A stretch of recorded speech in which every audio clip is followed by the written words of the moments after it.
everyone. I'm Lieutenant Cassie Collins, the Public Affairs Officer for the Navy's FY24 President's Budget Request. The Honorable Erik Raven, Undersecretary of the Navy, and Rear Admiral John Gumbleton will brief the Department of the Navy's submission for fiscal year 2024. Following the overview, they will take questions for approximately 10 minutes. Questions should focus specifically on the Department of the Navy's FY24 budget request. On AUKUS, the Navy stands ready to support our allies and to bolster deterrence and stability in the Indo-Pacific. Any questions related to AUKUS should be directed to OSD. Please limit your questions to one with a follow-up. Undersecretary Raven, Rear Admiral Gumbleton, over to you. Thank you very much. Good afternoon, ladies and gentlemen. My name is Erik Raven. I am the Undersecretary of the Navy. I am here with Rear Admiral Gumbleton, our budget officer, and we are pleased to provide an overview of the Department's FY24 President's Budget Request. This request delivers the resources necessary to ensure America's naval forces are ready, timely, flexible, and forward deployed across the full spectrum of challenges, from naval diplomacy to strategic deterrence, to resource competition, to crisis and conflict. The PB24 request reflects the nation's priorities as detailed in U.S. strategic guidance. At the top of this cascading hierarchy are the President's National Security Strategy, followed by the 2022 National Defense Strategy. Our request builds upon the tenets of our national defense, which are integrated deterrence, campaigning, and actions that build enduring advantage.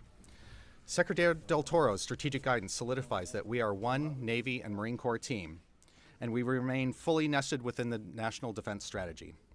He identifies three enduring priorities: strengthen maritime dominance, build a culture of warfighting excellence, and enhance strategic partnerships. The Chief of Naval Operations provides direction for maintaining the world's preeminent naval force as an investment in the security and prosperity of the United States, a security that has supported the global economy since World War II. The Commandant's Force Design directs that we continue to build the Marine Corps as our nation's expeditionary crisis response force. Aligned with Secretary Austin's three priorities, as seen here in the green bars on this slide, our request demonstrates the Department's commitment to providing a ready, modernized, and capable naval force, a force that continues to be the nation's primary instrument of sea control, both now and into the future. On the top half of the slide, PB-24 procures the second Columbia-class submarine, our nation's most survivable leg of the strategic triad, and keeps us on track for the delivery of the first vessel in FY28. Our request funds both private and public sector ship maintenance to 100%, with a focus on increasing capacity and retaining highly skilled labor at our public shipyards. Our R&D increases by nearly $1 billion, investing in modernizing our warfighting capabilities across all domains. We add nearly $2 billion to our weapons programs, investing in critical munitions and supporting multi-year procurement contracts. We add $705 million to accelerate Marine Corps Force Design 2030 priorities. And we increased both our MILCON and climate resiliency projects to make sure our structure ashore can support fleet operations. To the bottom left, we know that building a culture of warfighting excellence starts with our most critical asset, our sailors, Marines, civilians, and their families. Our PB-24 request includes a substantial 5.2% pay raise for military and civilian personnel. We expand access to mental health care and make significant investments to promote the prevention of sexual assault and harassment. The Marine Corps increases investments in talent management reform, as well as training and education modernization. These efforts ensure that we recruit and retain the best talent and provide career-level training and education. To the bottom right, we continue to strengthen our alliances and partnerships in the Indo-Pacific, increasing our PDI funding by almost 50%.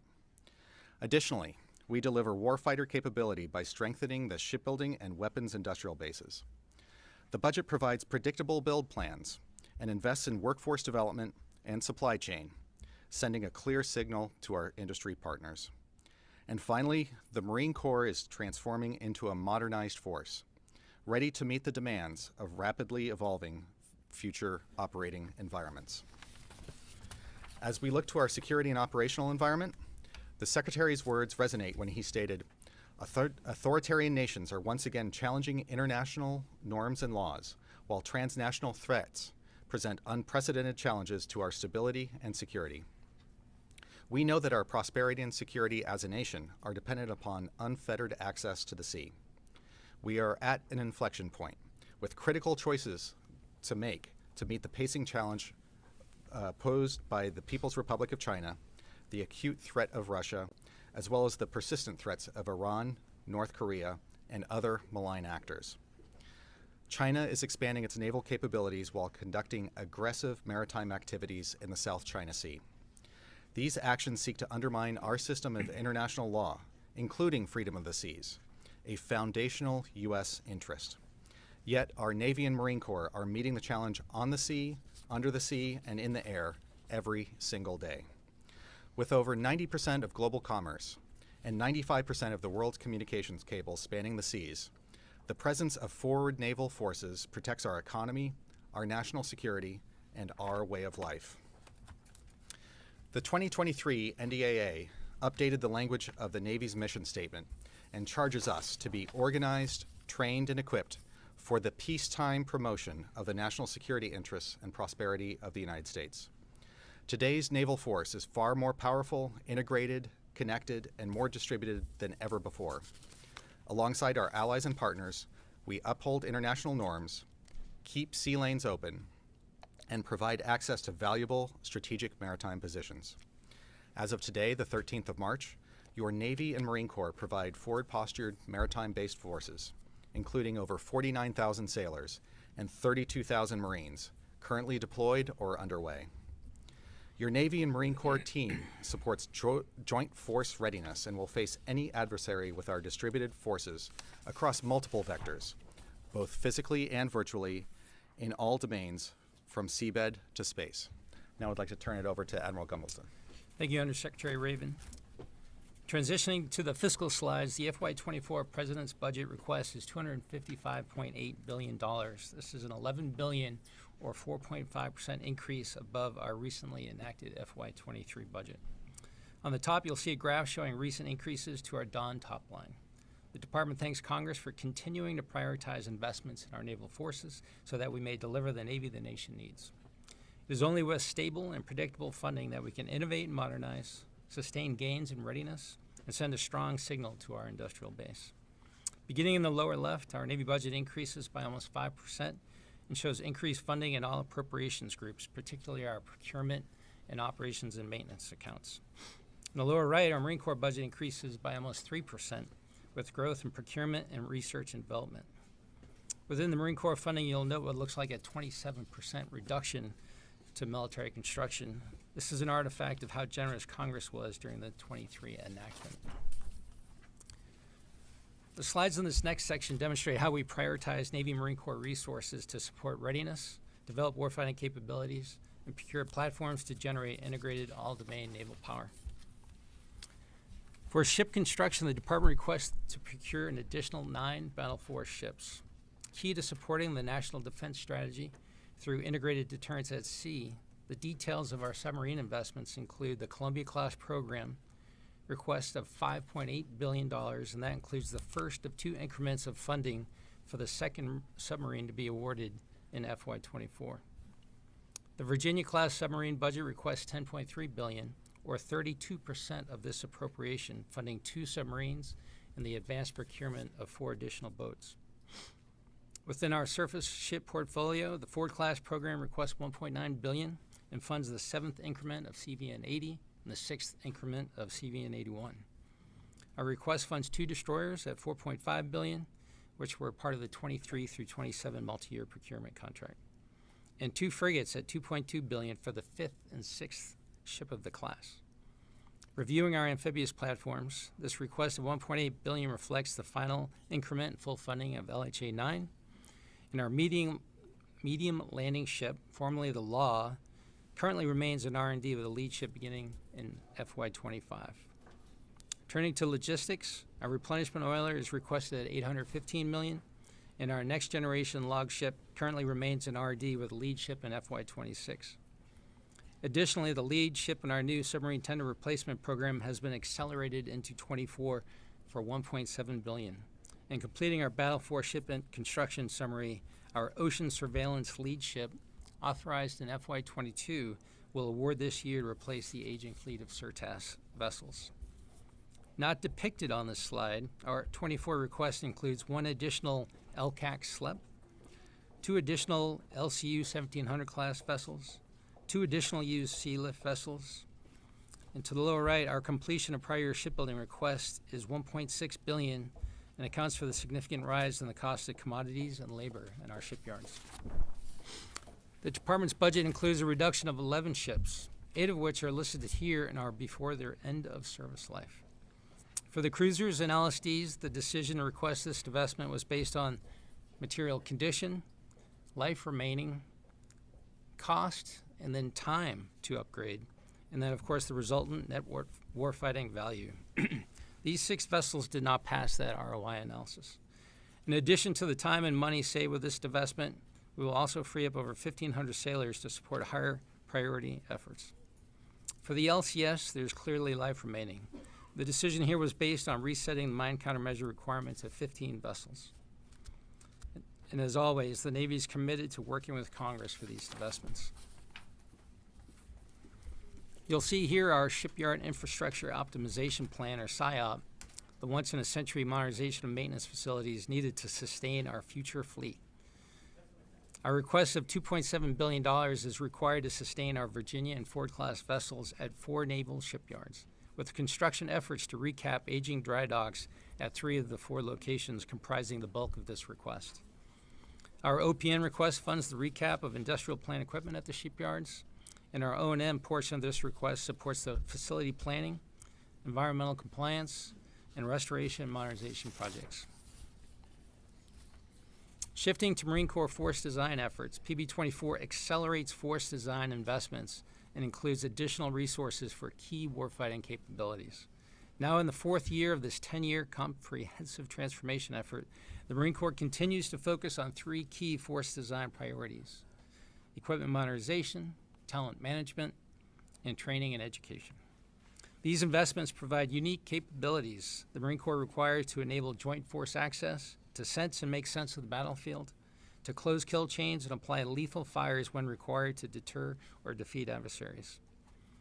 Investments also resource modernizing manpower systems and training and education programs, particularly those supporting service-level training in a live virtual constructive training environment. Through these combined efforts, the Marine Corps remains postured as the nation's expeditionary crisis response force. Under aviation procurement, the Department's request of $17.3 billion supports procurement of 88 aircraft. Also, aircraft modernizations, spares, and support equipment.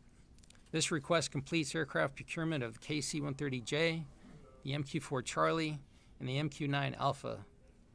In this budget, our aviation investments include the production of the F-35 Bravo and Charlie Lightning IIs, where we're requesting 35 in this budget. It requests 26 multi-engine training system, our multi-engine trainer, and procures 2 KC-130J super tankers, which completes the fixed-wing procurement of that line at 63 aircraft. Moving to rotary wing, we're requesting 15 heavy-lift CH-53 King Stallions. And lastly, we continue to invest in unmanned aviation. Marine Corps will procure 5 additional MQ-9 Alpha Reapers, which is the final year of procurement, and the Navy will procure 2 MQ-4 Tritons and 3 MQ-25 Stingrays. Looking now at weapons procurement, in this year's request, the Department has made significant investment, over $2 billion from last year's enactment, in munitions to get after inventory shortfalls. We will pursue 4 multi-year procurement contracts for the AMRAAM, Standard Missile 6, and jointly with Air Force for the JASSM and LRASM weapon systems. The Marine Corps is purchasing Tomahawk weapons, while the Navy increases the quantity for the Maritime Strike Tomahawk and recertifies existing Tomahawks and NAVCOM upgrades. There are also notable increases in the Mark 48 torpedoes. And finally, this year is the first year for production of the conventional prompt strike weapon that will be integrated onto the Zumwalt class destroyers. Looking at capabilities, this year's R&D request is $900 million above the 23 enacted and continues the Department's investment to provide sailors and Marines improved warfighting capabilities across all domains. We fund the next generation platforms, with Next Gen Fighter topping at $1.5 billion, followed by the SSNX and the DDGX. We sustain significant investments across our information warfare portfolio in the areas of cybersecurity and operational maneuver, as well as continue to invest in Project Overmatch. In aviation, we sustain efforts with JSF continuous capability development and software enhancements for the E-2 Delta and CH-53. For our unmanned portfolio, we continue development across all domains. While the Marine Corps invests in upgrades to software for the ground air task-oriented radar, design and development for the amphibious combat vehicle, and integration and testing of the Marine Air Defense Integrated System to accelerate these force design capabilities. Our total ship maintenance account increases by 16%, or $1.8 billion above the 23 enacted position. This increase resources 37,000 strong shipyard workers in our public shipyards. In the private sector, this request covers increased port loading rates and funds 75 total availabilities, of which 29 are funded in our OPN pilot.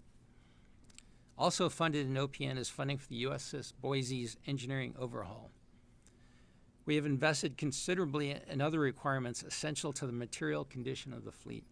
Completing maintenance for our Virginia-class submarines and returning them to the fleet on time is a critical warfighting priority. To that end, we added $541 million in OMIN and OPN for Virginia-class material and spares to build depth and breadth in our on-hand inventory to help ensure that the necessary parts are available during their scheduled maintenance windows.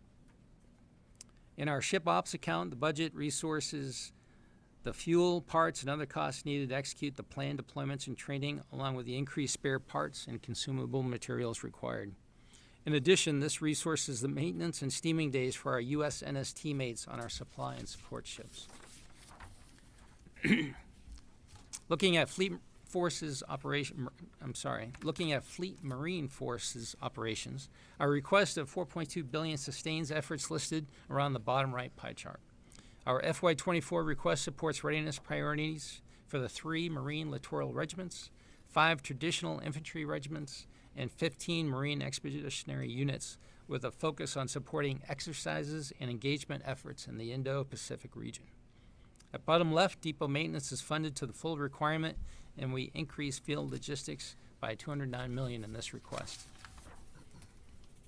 Looking at aircraft depot maintenance at the top of this chart, we continue to sustain and improve our readiness rates and decrease long-term down aircraft. In our 24 request, there's only modest changes to the number of engines and aircraft scheduled for depot overhaul.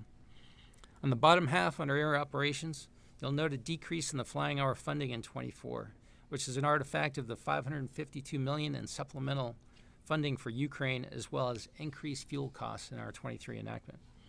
The 24 request provides the operation, maintenance, and training for the 9 active Navy carrier air wings, and we are requesting fewer flying hours this year, but matched to our planned deployment and training. Marine Corps flying hour requirements slightly reduced from 23 to 24 as well, and this aligns with the service's transition strategy of sundowning legacy aircraft and investing in new capabilities. Finally, in our training pipeline, this request resources the hours needed for our planned student production goals, along with our fleet replacement squadrons. Overall, this request aligns with a broader push in naval aviation to increase lethality and readiness while continuing process improvement efforts at all levels of the organization. As we look at our ashore infrastructure, the Department appreciates Congress's continued support of our shore infrastructure through the 23 enactment. In this request, the Navy is funded at historically high levels for shore infrastructure, and the Marine Corps is in the 2nd year of testing their facilities investment optimization strategy. In support of climate resiliency, the Department's budget request adds over $500 million funding projects that improve power resilience and replace electric substations at critical locations. At the top left of the slide, you'll see the Navy's installation support graph. When you back out the one-time disaster recovery funding, the Navy's total shore infrastructure funding increases almost 8% over 23 enacted. Within FSRM, the Navy increases by 10% and is funded to 87% of the OSD model.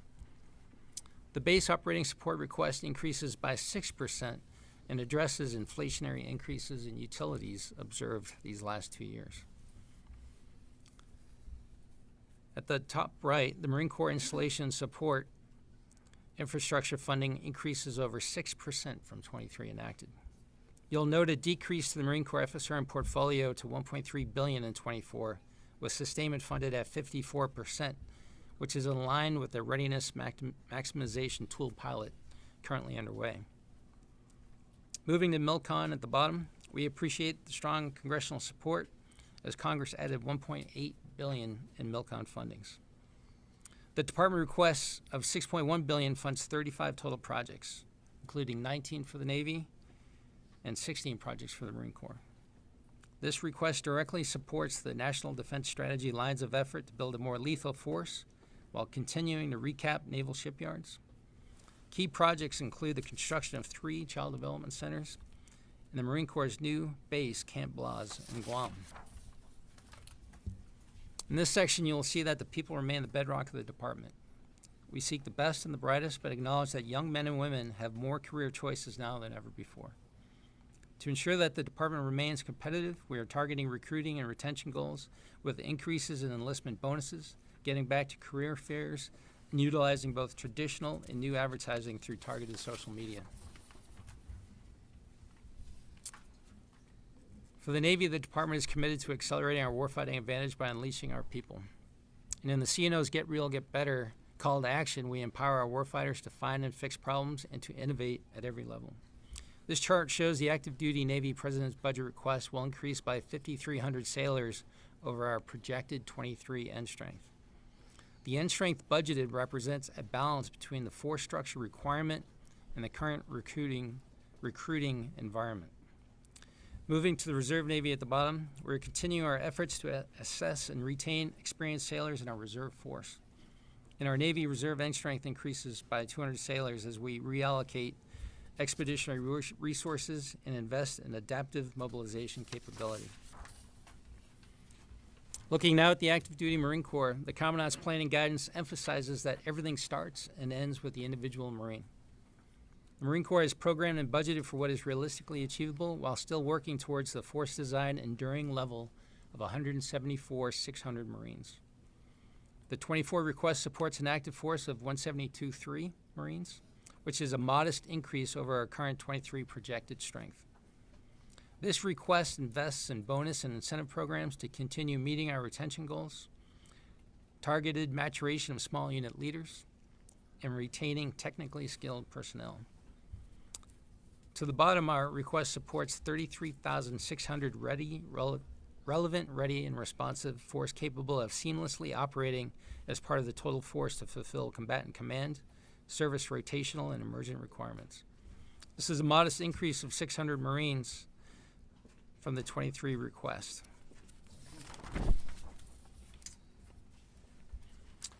Turning to our taking care of people initiatives, the SecDef strategic guidance highlights that people are the foundational strength of this department.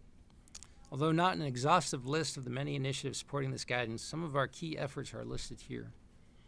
On the top of this slide, we invest in significantly improving quality of life at our industrial shipyards, ensuring that our sailors and Marines have access to better housing, better parking, and access to recreation facilities.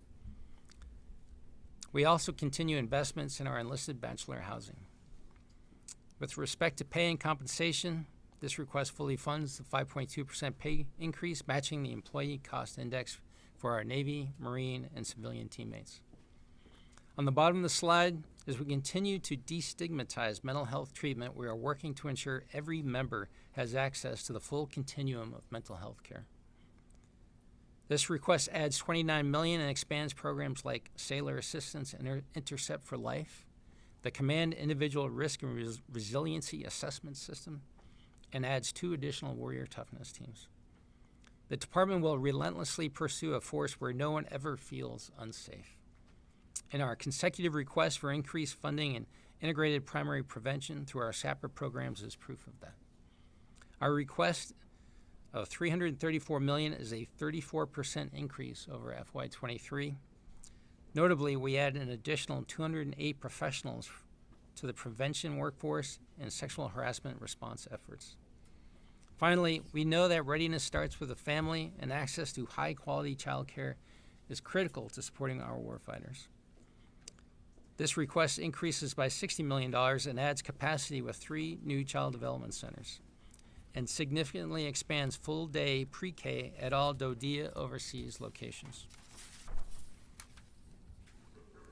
SecNav's third priority of enhancing strategic partnerships is achieved through teaming with our industrial base, working with our allies and partners, and through a commitment to education and leveraging academia.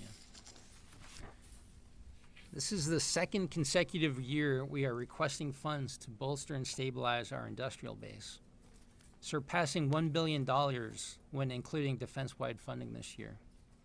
We invest heavily in our submarine industrial base with ads that target shipbuilder infrastructure, supplier and workforce development, technology advancements, and strategic outsourcing. Additionally, the funds requested for our weapons portfolio includes approximately $380 million to enhance our weapons industrial base capacity. With respect to our allies and partners, our Pacific Deterrence Initiative funding increases primarily with MILCON programs to set the theater and resources exercises for naval forces in both the Indo-PACOM and EUCOM areas of responsibility. Leveraging education to the full potential of our sailors and Marines, the Department continues to ensure we fully fund the education programs at our flagship institutions.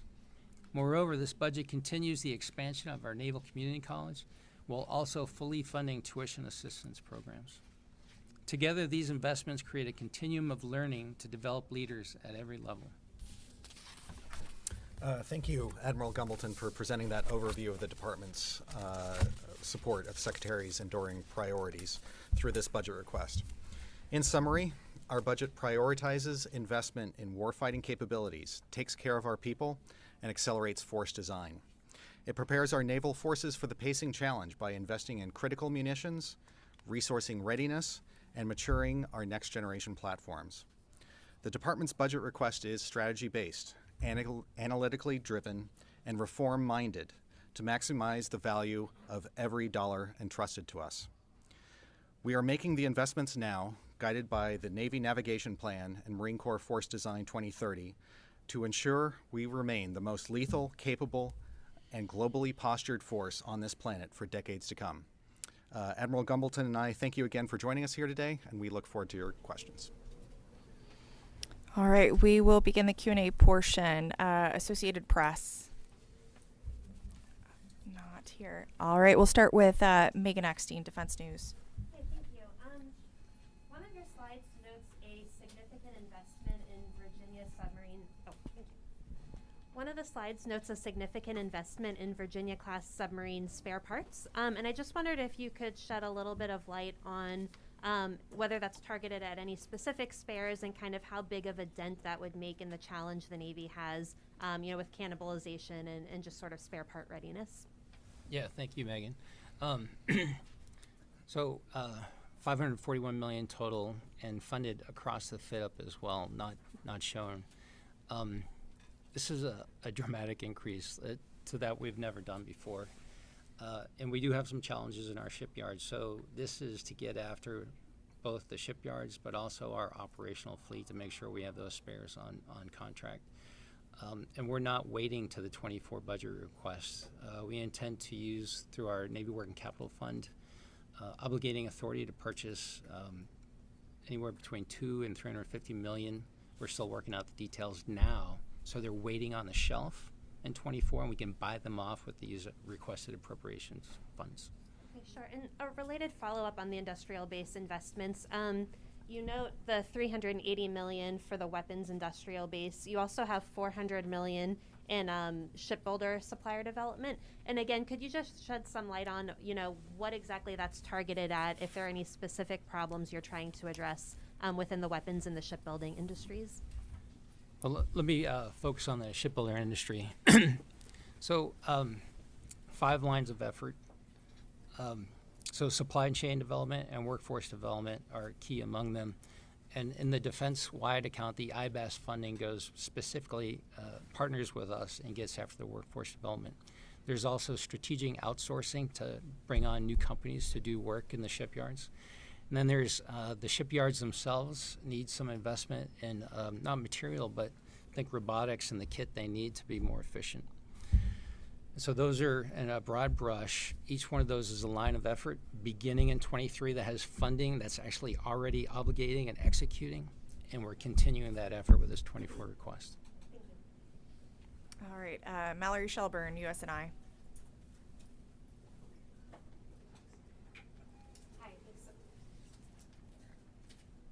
Thanks so much. Your 5-year budget outlook shows you ramping up investment starting next year in the landing ship medium for the Marine Corps' force design while halting the San Antonio class. You've said that that's so you can pause and study amphibious ship capabilities and what you need, what the requirements are. How are we supposed to understand and read that? It looks like you've, decided to invest in landing ship medium instead of San Antonio class. What does that mean, and what should we make of it? Let me first say that amphibious capabilities are central to what the Navy and Marine Corps team offers, especially as driven by the strategy in the Indo-Pacific, where campaigning is a critical element of our national power.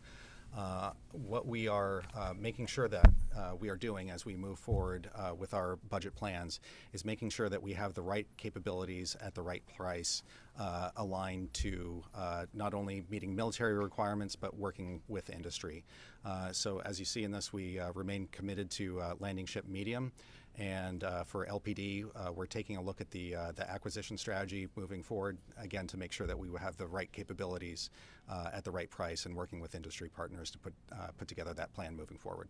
And a quick follow-up, who directed the strategic pause in this capabilities-based assessment that you're performing? We received direction from OSD, but this will be a integrated team moving forward for that assessment. Thank you. And if I could add to that, is the directed study, and we'll certainly partner not only internal to the Dawn, but also with CAPE and OSD, of course, with the intent that we have, we would normally buy LPD or whatever that hull may take place on 2-year centers. So the intent here is not a either or between a LPD or a medium landing ship. It's a both, so it's an and gate, and we have time to get this right. I think the direct question is, I believe the services are fundamentally aligned on this requirement. Both service chiefs like 31 as a requirement. Both service chiefs like multi-year procurements. Both service chiefs want to buy in a predictable future. And so if we can do a study and actually lower the cost of this, that's all to the good of the Department of the Navy and the Marine Corps. All right, Justin Katz, Breaking Defense. Thank you. Hi, sirs. 2 quick clarifying questions. One of your slides said $705 million increased investments in Force Design 2030. Can you just explain the context behind that number? Is that relative to FY23 enacted? Is that relative to some other projected number? What's the context? And the second question is, you said that this budget would fund the USS Boise's availability. That ship, as you know, has been on Congress's radar for some time due to how long it's been in port.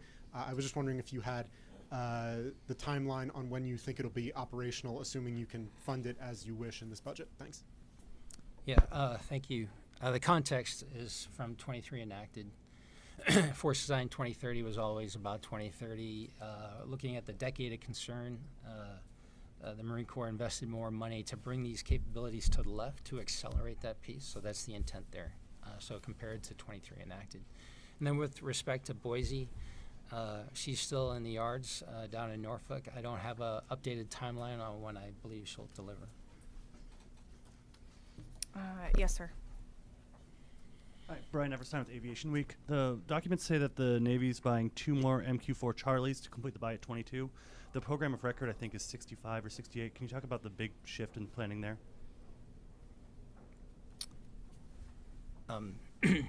I think what we looked at the MQ-4 Charlie, we're looking at is current capability and then balanced strategy-based budget on what we need in future unmanned capability, and simply took a turn with respect to MQ-4 Charlie. So we hope to finish that by here. And you'll notice that there's increased investments for MQ-25 as we go forward.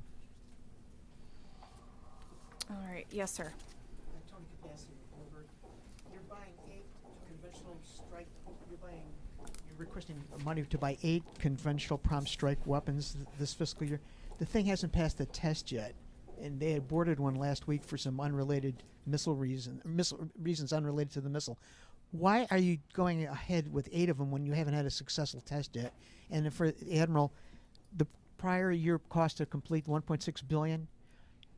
Does any of your material indicate how much of that is cost overruns? Last year you had requested money for 2 Virginia-class cost overrun issues that Erik's old committee criticized you about. So can you break down the 1.6, how much in overruns, and why 8 when you haven't passed the test? So on CPS, I think what you're seeing here is a endorsement of the capability. Again, very central to matching the pacing challenges in the Asia Pacific.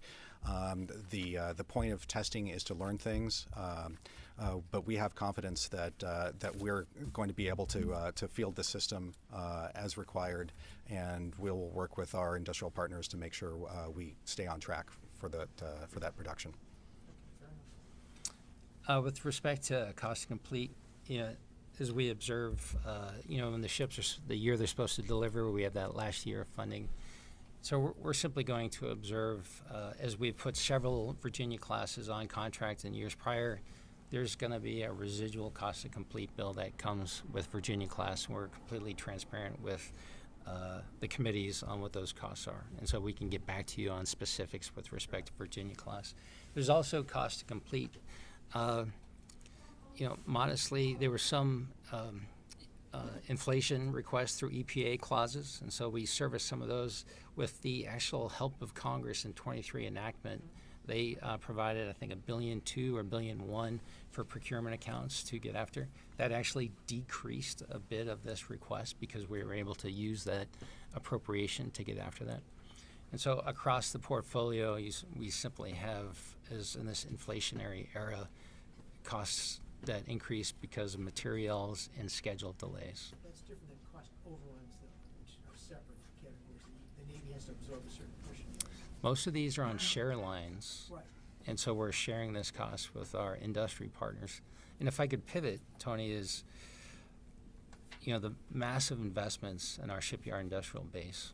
So I feel like in this budget request, 2 consecutive years of consistent ship funding, 2 consecutive years of industrial base funding, we're giving industry what they've asked for, right? Invest in them, give them headlights, and we're doing that. And so now we're going to watch for that return on investment. Thank you. We have time for one more question. Nick Wilson, Inside Defense. Thank you.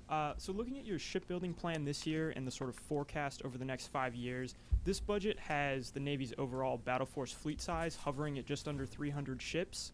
Is that sort of what the Navy sees as the optimal fleet size going forward, or are there plans to scale the fleet size up looking out further than the 5-year window? Yeah, thanks for that question. So what you see reflected in this budget is a strategy-driven approach to how we acquire capabilities, and CNO has very well laid out in its navigation plan that readiness, modernization, and capacity in that order are the priorities that drive this budget. We are constantly working with our industrial partners to make sure that we are not only funding but taking delivery of ships on time in an efficient manner. And looking towards the future, you'll see continued investments in unmanned capabilities, including USVs, which can be a great force multiplier, especially in the Indo-Pacific. Thank you so much for coming. That's all the time we have for today. Any additional questions, please direct to myself, Lieutenant Cassie Collins, in the Chinfo News Desk. Thank you very much for coming.